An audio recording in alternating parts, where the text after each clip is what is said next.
Hello, my quilting friends. My name is Leah Day, and welcome to episode 103 of the podcast.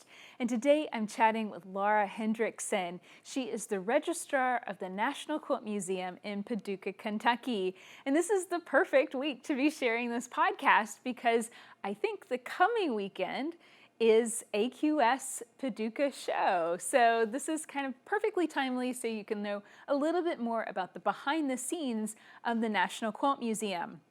And one thing that I actually got completely wrong that I was not aware of is that AQS and the National Quilt Museum, they're not like sister charities. They don't have anything to do with one another. But it's just handy that both organizations, AQS, American Quilter Society, and the National Quilt Museum are both in the same town.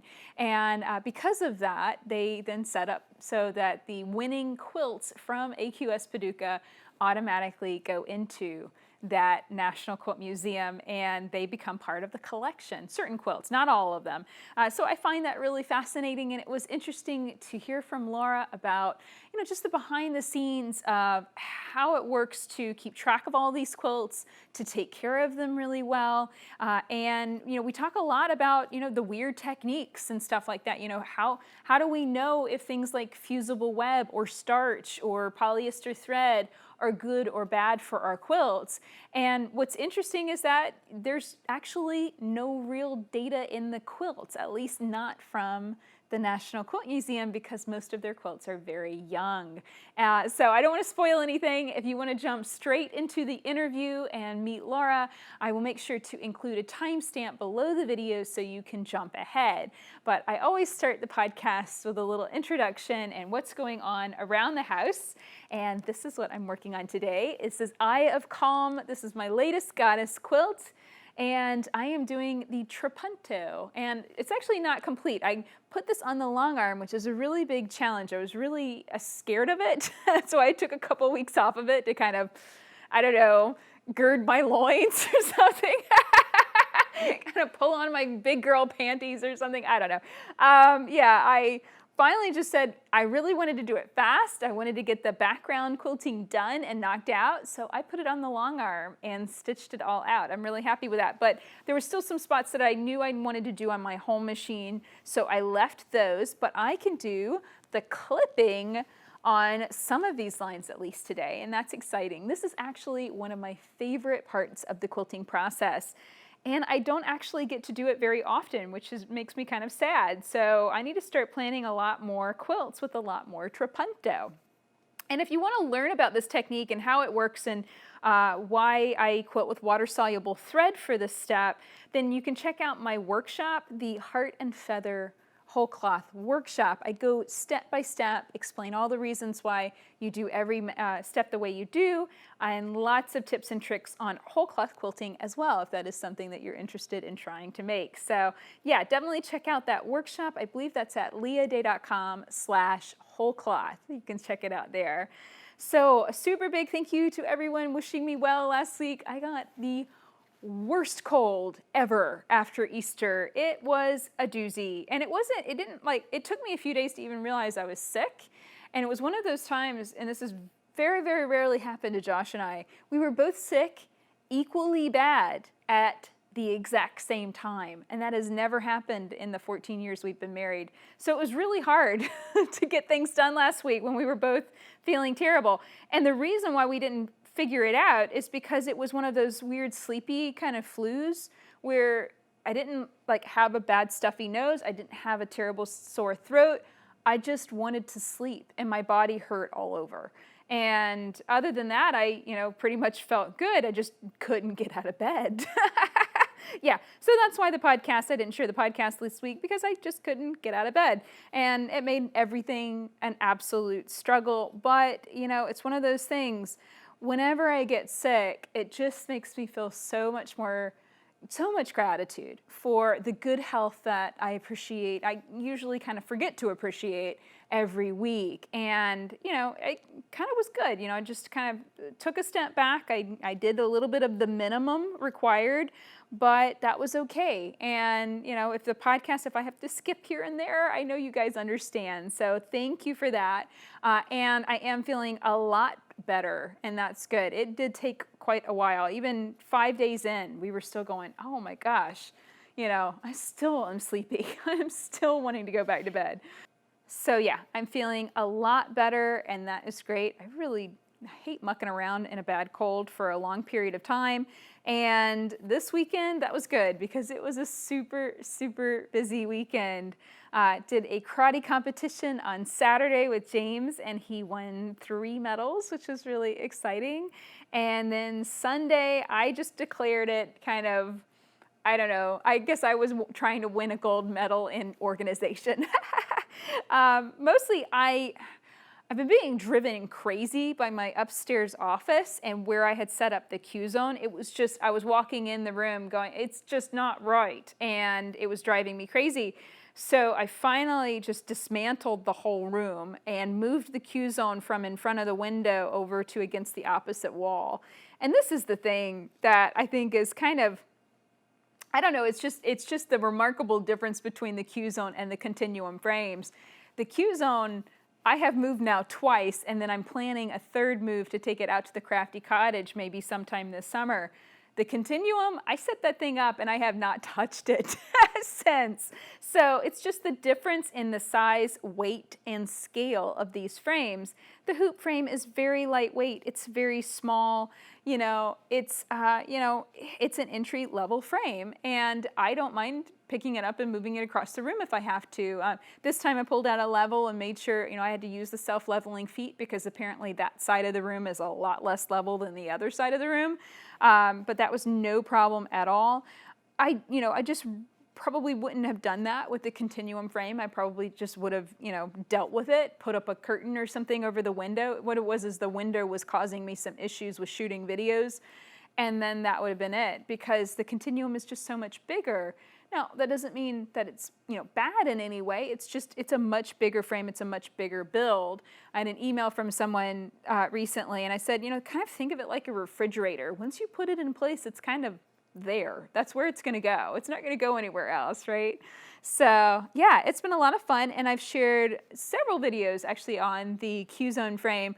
Shared one on Friday finishing up my very first quilt, and then I shared a little short video of the time lapse of moving the frame from one side of the room to the other on Monday. So you can check that out. And then I'm starting a new quilt. I'm going to be quilting the, let's see here, I think that was the Stack and Whack baby quilts.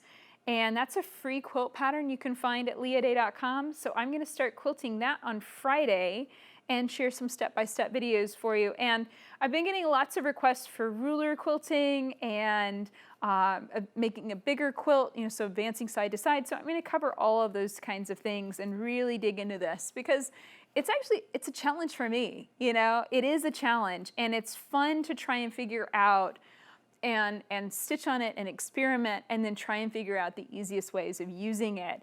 And I really have having a lot of fun. I like doing something different. It feels great. So I hope that you'll come and check out those videos. You can find the Q-Zone and all the videos I've shot so far on it at leahday.com/Qzone.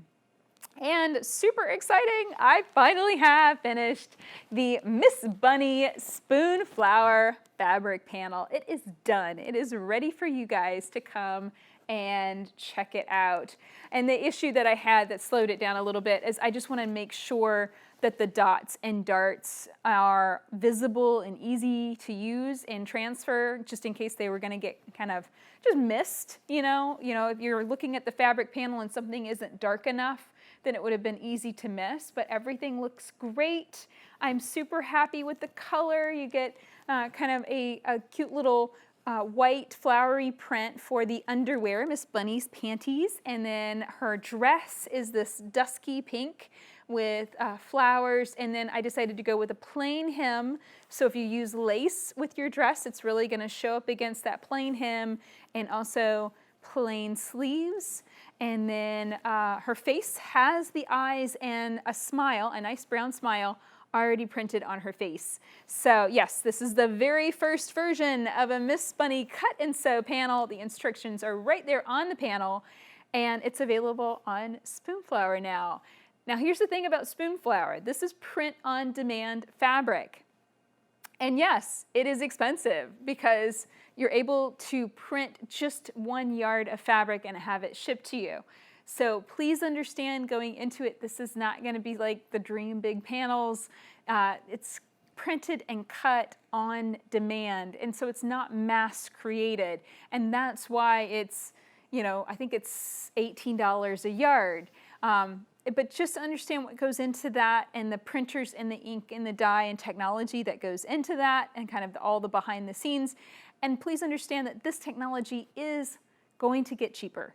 You know, just give it more time.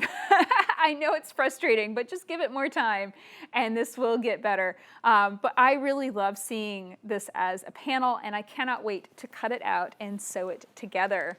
So speaking of Miss Bunnies, this wild version is what I created out of my friend Krista Watson's fabric. And so this is her new fabric line that's gonna come out at Quilt Market, and you can see that is one funky Miss Bunnies. I love it.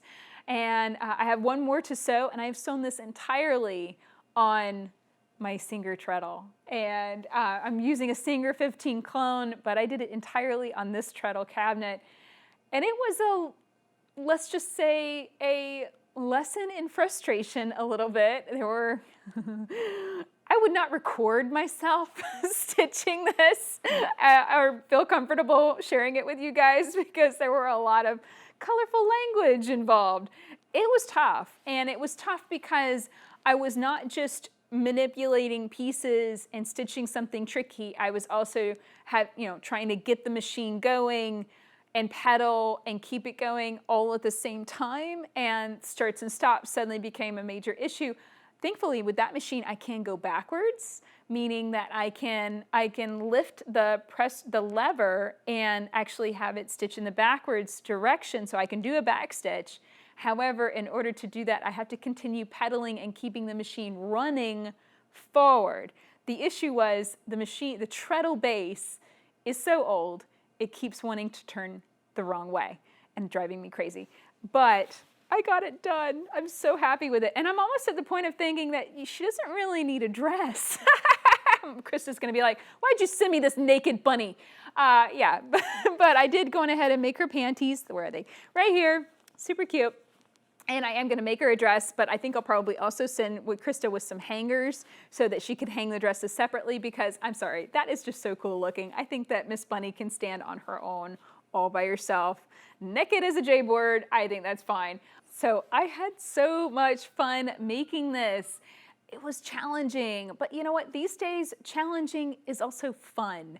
You know, it's something new, it's something different. And my goal with piecing on my treadle is to hopefully eventually get to the point where sewing on the treadle and moving my feet feels as natural and easy as just pressing a foot pedal on one of my regular home sewing machines. So Miss Bunny helped guide the way and make that happen. I have another doll I want to make, and then of course 2 dresses. So yeah, a lot more sewing to do on my treadle just for fun and to make something nice for my friend's booth at Quilt Market. So that is pretty much it for what's been going on around the house. You know, last week it was just kind of, I'm gonna only get done with what I can absolutely, have to get done, and that's okay. Some weeks, that's just what happens. And then, once I start feeling better, it's such a relief, and then I just feel so gracious for the good health that I appreciate on a regular basis. So one last thing, I want to give a super thank you for all of our new members of the Quilt Friends Club. We have 375 members as of today, so that is super, super exciting. So our new members are Michelle Kendall, Diane Richardson, Janice Gold, Linda Eilers, Wendy Joyner, Nancy Holt, Patricia Lutz, Jenna Norwood, Laurie Bryan, Ray Petrie, Lori Bernard, and Laura Thompson. Thank you guys so much for joining in the fun. And if you'd like to help support the podcast and join an awesome supportive quilting group, come and check it out at quiltfriends.club. And every month I share a new How Do I Quilt This video that is based on your quilt. So you post a picture of a quilt that you need to quilt, and then I share 3 different quilting design suggestions, and I talk through the design process and the thoughts behind it and the styles of quilting and the styles of machines that can determine how we quilt our quilts. And I am just about finished with the design video for April. It has been huge. I'm already at 2 hours in, and I haven't even finished them. So yeah, this is gonna be a very long video, lots of beautiful quilts and lots to learn. And this is what I love about it, is because it's stretching my design abilities. I'm getting to play with all of these different quilt tops and think about designs in a new way.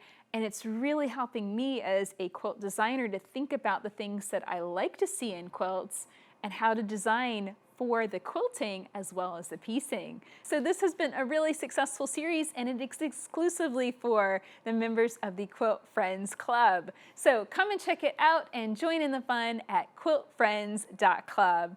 And now here is the podcast with Laura Hendrickson about being a quilt registrar of the National Quilt Museum in Paducah, Kentucky.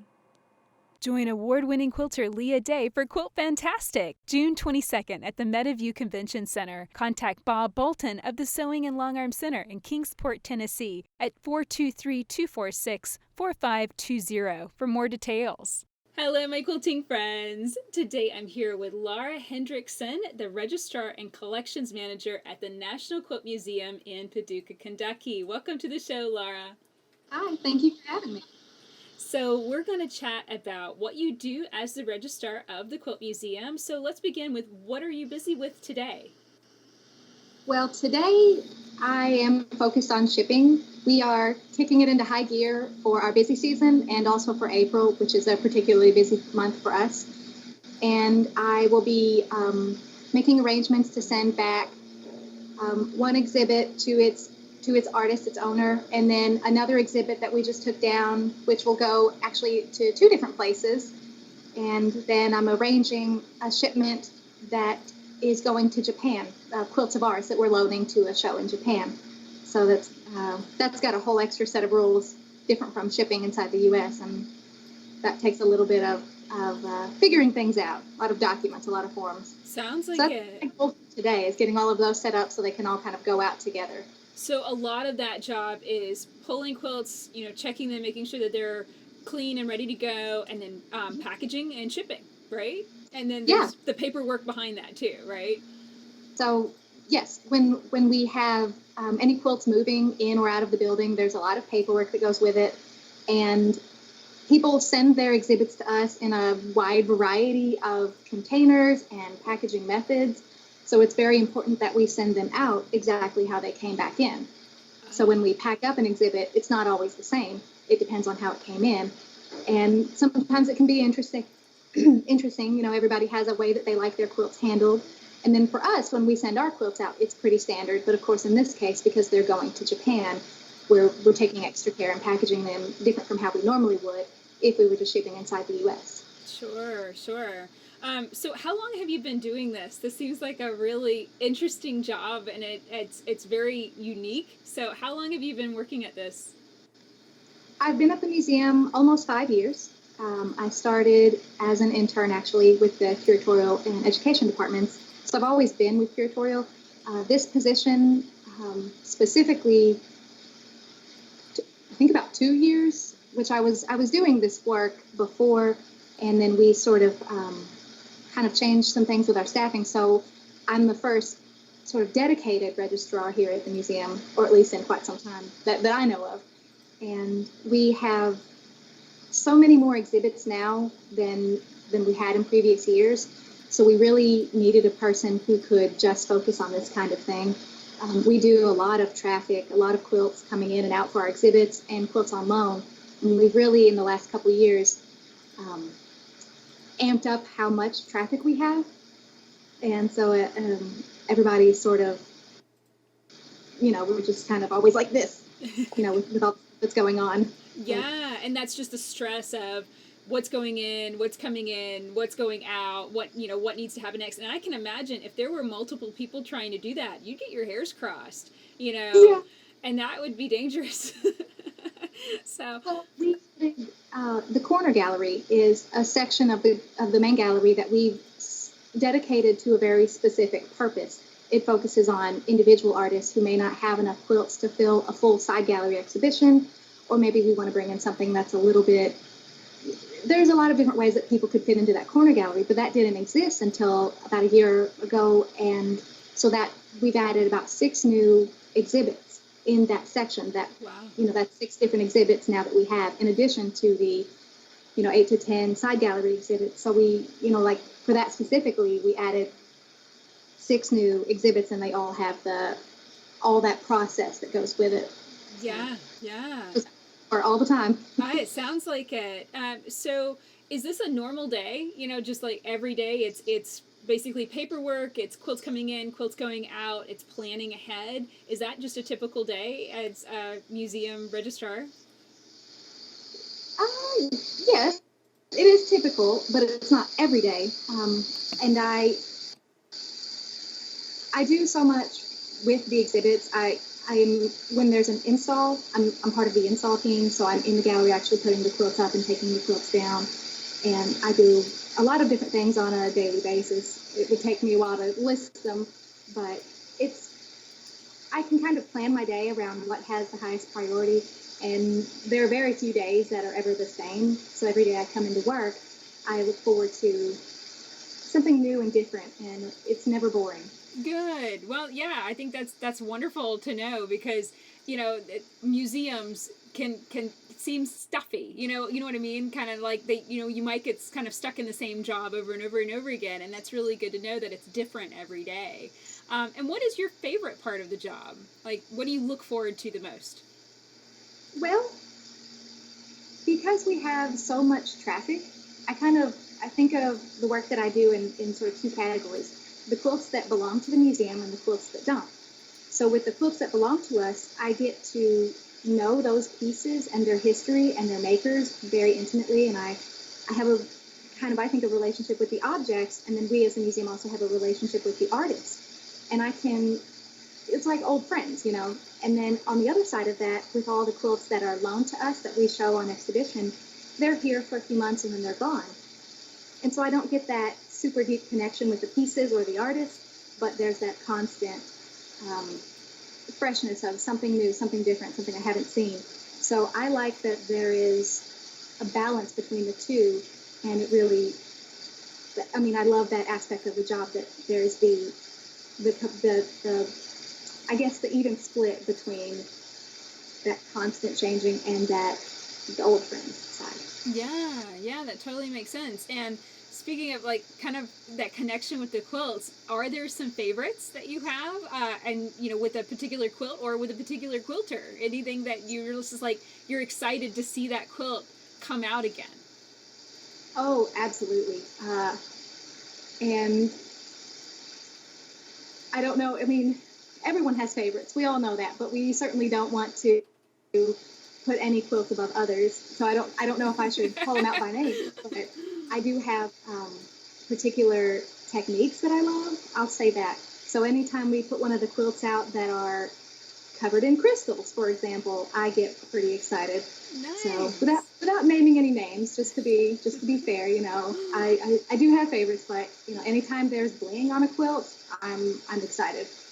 Cool. Yeah, and that was kind of a trend when all the quilts were really, really blingy there. It seemed to me like 5 years. In your perspective, and I'm sure you kind of see trends coming through, what would you say is the trend, if you can identify one, going on right now? Is there a trend? If I thought about it, yeah, but I mean, we see such a variety of quilts here. Um, and, depending on where the exhibits are coming from, they can be a little more traditional or a little more out there. We often get sculptural pieces that are three-dimensional. So it's hard for me to, if I thought about it for a while, I could probably come up with a pattern, but we just see such a wide variety.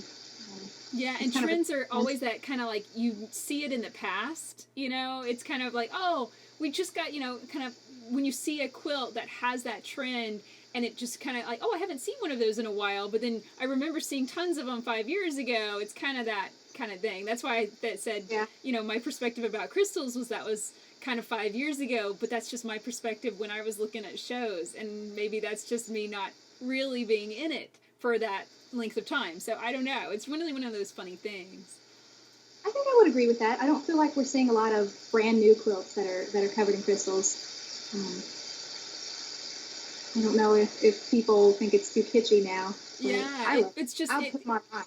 Yeah, something comes in and then people try it and then they kind of go, well, so and so did that and so did that. I don't want to be like everybody, jumping on the bandwagon or whatever. So then they start doing something else and want to stitch it up a notch in a different way. So part of your job is also preservation, correct? Or is that a different person's job? That is me. Okay. And what is your number one tip about preservation that you just feel like is really important for quilters to understand?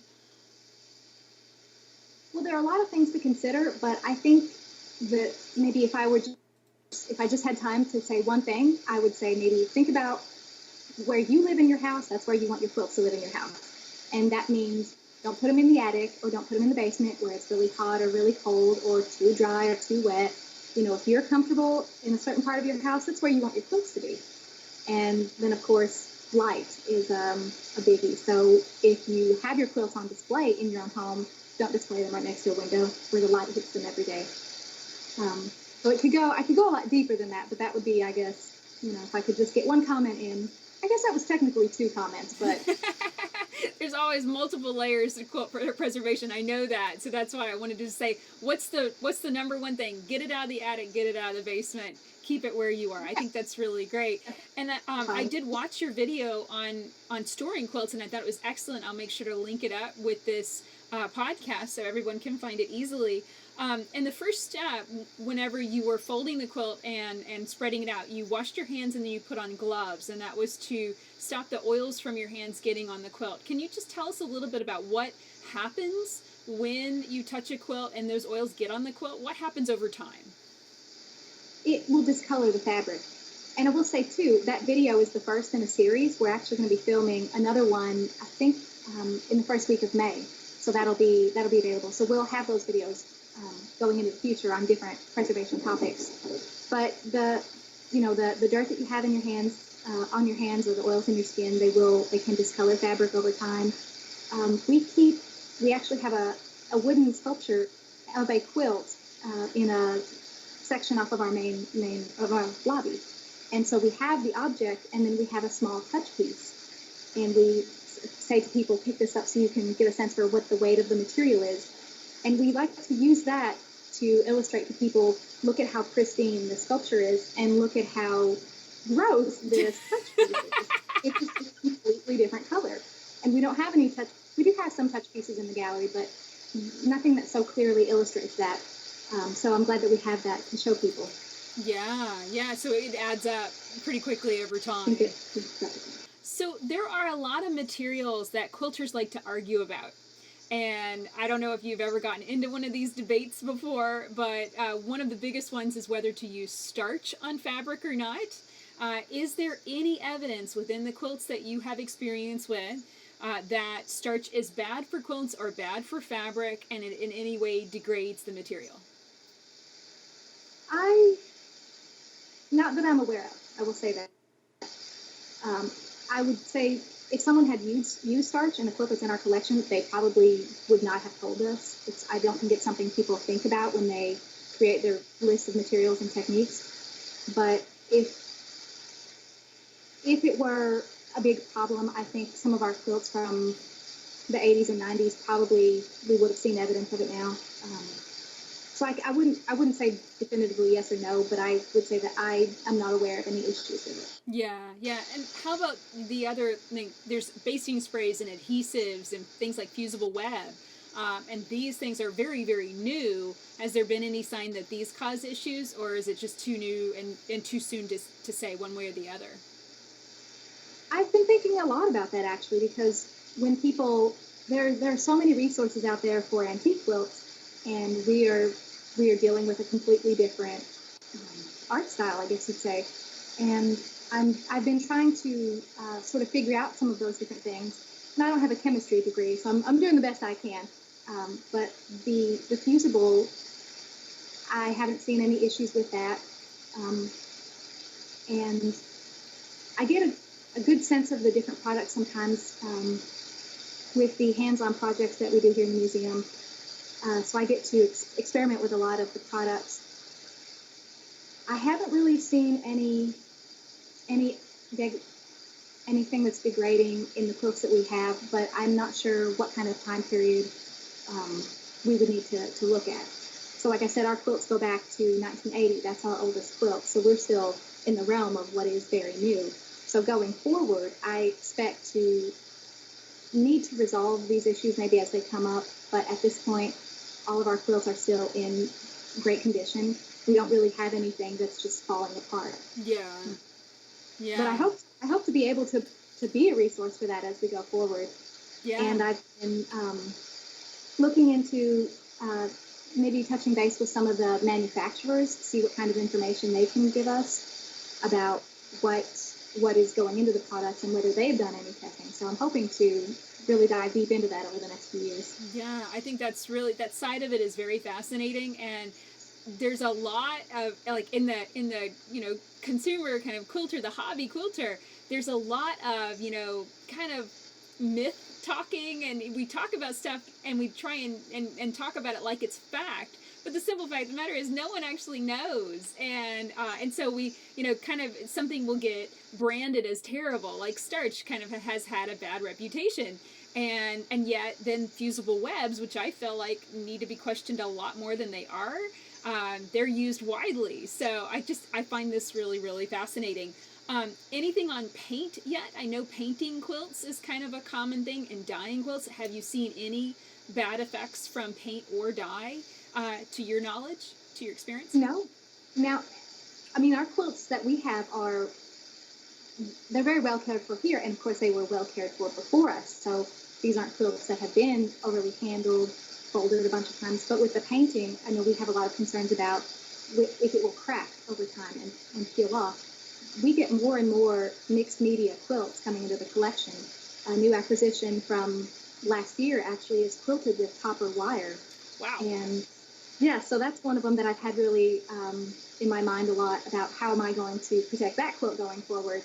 And with so many mixed media quilts with the painting and the just anything pretty much, it seems like we just keep getting these quilts that come in. I think, okay, how do we best treat this? Mm-hmm. And I think I'm really going to have to up my game in the coming years, and I'm excited about that. I'm thrilled to be doing this work and to be able to figure it all out. But at this point, it's more about storage conditions. How do we actually fold or roll or not fold or roll a quilt and make sure that it's in a comfortable environment? And then of course there are quilts that we have that we wouldn't necessarily travel if they're too delicate, or we're not sure that people will be able to handle them. So I don't know if when you're thinking about these quilts with the starch and the fusible, if you're thinking about maybe teaching examples that are going to get a lot more handling. What kind of... It's mostly, this is my example. I am working on a series of goddess quilts. They're very special to me, and I have them as a complete collection. It's 12 quilts right now. It's going to expand and grow as I continue making more quilts, and I certainly would not want to be picking a material or using something in the fabrics or in the construction that then ends up causing one of these quilts problems in 50 years or 100 years. I would love it if these quilts are still together as a collection in 100 years, far past my life expectancy. You know what I mean? So, it's looking at quilts as a preserved art And my interest is just simply, kind of wanting a crystal ball to know if what we're doing is the right thing or not. And I'm just curious, mostly just to see if you've seen anything. And it's going back to that whole idea of like myth talking. We brand something as bad, and it's not necessarily bad. There's no actual truth behind that. And that's really what kind of drives me crazy is I would like to get to the truth of it. Is there actually anything behind the myths, or is it just kind of she said, that kind of thing? So I liked what we were talking about. We were saying some quilts get folded, some quilts get rolled, some quilts get stored flat. What is the choice when it comes to storing a particular quilt? You mean what are all the options? Yeah, and then what guides your decision if you decide to put a quilt in a box versus putting a quilt in a roll? Like what would make a quilt need to go rolled versus in a box or versus lay flat? Well, how densely quilted it is would be one of the top concerns. We have a small quilt that's very, very heavily machine quilted, and if we were to fold it, those creases they would not come out, or they would not come out easily, and we don't want to steam or iron the quilts. We are still getting quilts that are covered in embellishments, crystals, that kind of thing. We've got a new acquisition that has a lot of brooches sewn onto it as well as crystals, and it's densely quilted, so that's definitely one that we could not fold. Some of them we can fold looser, or not so tightly, so we've gotten a much bigger box for them, so maybe instead of a couple of soft folds, we just have one. The flat storage is a little tricky, so those are going to be the smaller quilts, the ones that are, I hate to use this term, but leaning more into the art quilts and less, the traditional. The hand quilted quilts, as you know, are much softer. And the copper wire quilt, for example, there are certain areas you could make a fold and certain areas that you could not make a fold, so that dictates the size of the box that it could fit in. Does that answer the question? Yeah, completely. Yeah, and I mean the copper wire is definitely, that's a tricky, because if you bend it, it's bent. So that's a concern, definitely. And I'm sure you see a wide variety of kind of crazy techniques and stuff. Is there something that you're just that a quilt that almost annoys you with how fiddly it is? You don't have to name names, obviously, but is there your least favorite quilt too? We put up a quilt recently, and it goes out. It's a fan favorite, and it is a beast of a quilt. It is incredibly heavy and incredibly large, and it has 2 sleeves at the top. So we have a rod that goes through one sleeve, and then the second sleeve is to support what is above the first sleeve, and then we actually hang this quilt from the ceiling because it is so large, and it is incredible when it goes up, and it's up in the gallery now. But it's a 4-person job to hang this quilt, and even getting it out of its box is kind of An 2 or ordeal. 3-person job. Wow. Yeah. Wow. And the back of this is also covered in crystals. So not only do you have all those other concerns, you have to be aware of not rubbing the back of the quilt, so it's always, when that quilt goes up, it's like, okay, let's take a moment, get ready, and just do it. It's like running a marathon. Yeah, it's always worth it, but, everyone kind of has to mentally prepare, okay, we're going to put that one out tomorrow. Are you ready? You make sure to eat your Wheaties before you pull out that quilt. That's hilarious. So, from that, do you have quilts like hand quilts, hand quilted quilts, the softer ones, the bed quilts? They are obviously treated very differently because they're softer and they have less embellishment and less consideration for, the dense quilting and the way they would become creased. Are those as popular as these other more over-the-top quilts? Oh, sure. Yeah. Sure. And the hand quilted quilts are still as popular. A lot of people specifically want to see them. And that's what people, especially non-quilters, that's what they kind of expect to see in the museum. So they're still getting just as much attention and love as all of these crazy, wild, unexpected quilts. Excellent, excellent.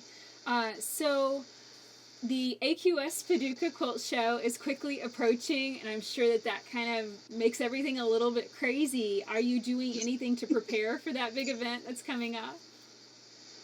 Me personally, or the museum as a whole? The museum as a whole and you. Yes, absolutely. One of the things that affects me specifically, or my department, I should say, curatorial, we flipped our entire main gallery to theme it for the show. AQS is having their 35th anniversary, and a lot of the quilts in our collection are winners of the shows that they've had. So they won at the show, and then the artist donated them to us, and so now they're in our collection. And we put out the best of show winners going back to as far back as we have them in the collection. And so we completely rehung all the large quilts in our main gallery, and we've been doing that over the last several weeks. It's not all at once. We've got, I think, maybe 5 or 6 more to do this week, and then it'll be completely done. And the museum on the whole, we're all wrapped up in it. We all get ready for it, and so many people come into the museum. We move our registers out of the shop and into the lobby because there's so much traffic, and we kind of change the way we operate in terms of admissions. And then, of course, we have a huge core group of volunteers who come and help us in the galleries. We help people anywhere they're in the museum. We also have artists come and do demonstrations. We're having artists come and speak about the quilts that are in our loaned exhibit. What else? It's chaos, but it's a good chaos. Yeah, it sounds like it. And because you now have 2 shows in Paducah, you have the spring and the fall, so that kind of doubled it. I mean, are y'all doing the same thing in the fall, or do y'all do something very different for that show? The fall show currently is a bit more relaxed. I don't think this will be, I believe it's 3rd year, and it doesn't have quite the reputation yet that the spring show does. And I think that they're still building that up, and maybe hoping that some of that spring traffic will move to the fall, kind of level out. I believe that's the way I see it. So the fall is a little more relaxed for us as well. So we do still have a different setup from our day-to-day operations, but it's not quite the chaos that it comes with. It's not quite as extreme. Well, that's good to know then. If somebody doesn't like a crowd, then the fall show sounds like it's less crowded, it's less crazy, probably easier to get a parking spot, that kind of stuff. So yeah. That's good. I'm not a big crowd fan, so I probably would like the fall show better than the spring. That's good to know. So you do tours through the vault where you keep all of the quilts, is that correct? Sometimes those are more rare. It's not a place that we generally want a lot of the public going through, and it would be kind of those sort of special events. But yes, it does happen. Yeah, and then I'm sure you get a lot of the same question over and over and over again. What is the most common question that you get asked about the quilts or about the museum in general? There are so many. Well, thinking of the vault and then tours in the galleries as well, and something that relates to my work specifically, we have black boxes on the walls, and people always say, well, what are those boxes? And they're actually our temperature and humidity monitors. And I've got one of our charts here. I think these are so cool. So I don't know, is that in the frame very well? Oh, wow. So this one of the sheets that goes inside are temperature and humidity monitors. So there's one in the vault, and there's one in each section of the galleries. So this is a week's worth of data, and as this spins, it spins inside the box and records the temperature and humidity fluctuations in a day and then for a week total. So I've just always thought these looked really cool, and they get swapped out every week, and people are always really interested in them. Well, they look like a quilt. It looks like a variation of a giant spiral. So yeah, that would be cool. That would be a neat one. So you get asked about that a lot. Is there anything that you don't get asked about that you wish you were asked about more, that you wish that people understood or just more curious about on the side of the things that you do and have your hands in? That's, hmm. Well,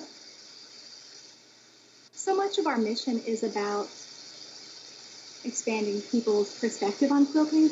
And it's hard to put this in a sort of a definite question, but I I want I want to be able to engage people in a conversation that leads them to the understanding that quilts are art. That's what we do. That's what we focus on every day. And like when people come into the gallery and say, well, I thought quilting was a dying art form. Have you ever heard that? Oh, yeah, yeah. And we pounce on that. We say, no, absolutely not. This is alive and well. It is. So many people are still doing it, and I don't know exactly why that's become such a thing, but we hear it all the time. And with our educational programs and the way that we support the artists, and everything that we do is about supporting the quilting community that's there, and then showing the rest of the world who's not part of that community how valuable it is, and how this is artwork and people should view it the same way they do painting or sculpture or anything like that. Exactly. So that's not necessarily them asking me a question, but those are the conversations that I want to have. Yeah. And then, of course, for me specifically, people say a lot, oh, my grandmother had a quilt, or I've got this quilt that my mom made, and it's in the cedar chest at home. And then I say, get it out of there. So, those conversations, anytime that I can, if there's a quilt out there that I can help, lengthen its life, then those conversations are great as well. Exactly.